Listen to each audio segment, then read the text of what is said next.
What's up guys? Welcome to our YouTube channel. It's been a long time na hindi ako nakapag-upload ng video. Ngayon, meron tayong pinagdadaanan ngayon. At salamat sa mga kababayan natin, mga kaibigan, nagtatanong kung ano ba daw yun. Papakalala ko siya. So, I have been diagnosed yesterday, September 11, na merong SLE or Systemic Lupus Erythematosus. So, ano ba yun? It is a common type of lupus.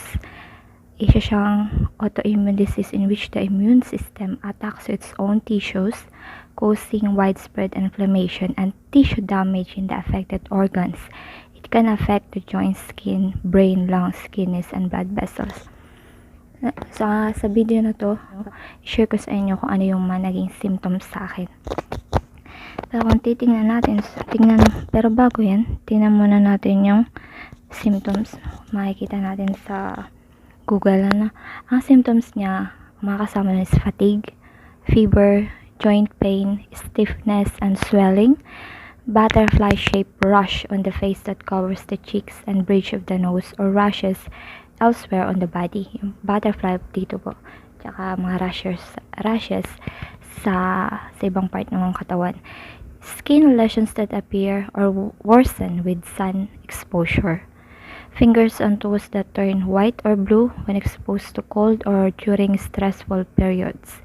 Shortness of breath, chest pain, dry eyes, headaches, confusion, and memory loss. So, ayan. Base dito sa Google, yung mga symptoms na to, ang aking mga naranasan is yung meron akong fatigue, fever, joint pain, stiffness, and swelling. Yung sa rashes sa paa.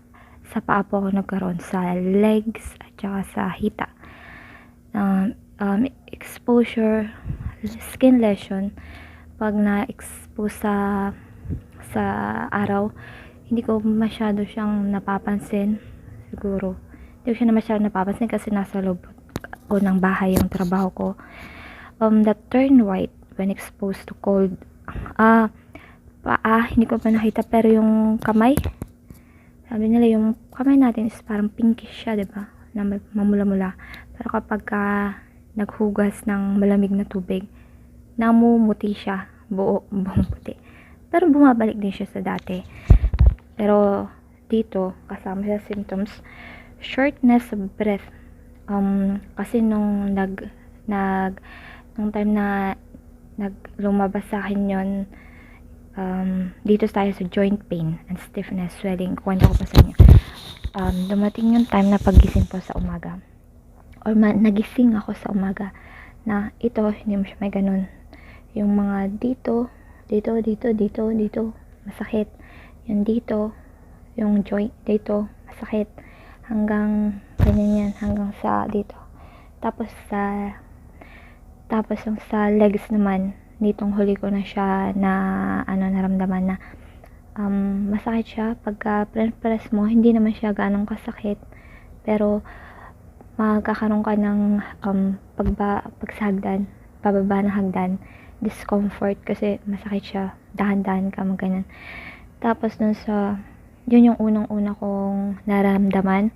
Tapos hinayaan ko siya kasi baka yung tinatawag na pasma, pagod sa katawan. Hinayaan ko siya ng 1 week.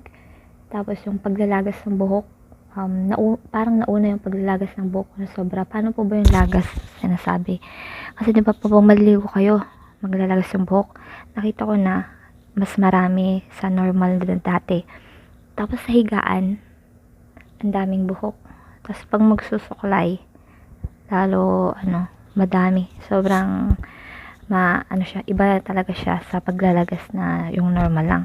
Tapos, pero dito sa Google, symptoms, wala yung ngayon. Pero tinanong yun sa akin ng doktor ko, nung in-interview ako ng doktor ko, naglalagas pa rin buhok. Shortness of breathing, yung parang, pag bigla kang hihinga, parang magkakaroon ng chest pain. Sasabihin, parang ganun lang. Pero lang yun, parang yung pain maliit lang at saka saglit lang pero mararamdaman mo siya. Tapos shortness of breath nung time na yun after ng nagkaroon ako ng low blood pressure. Tapos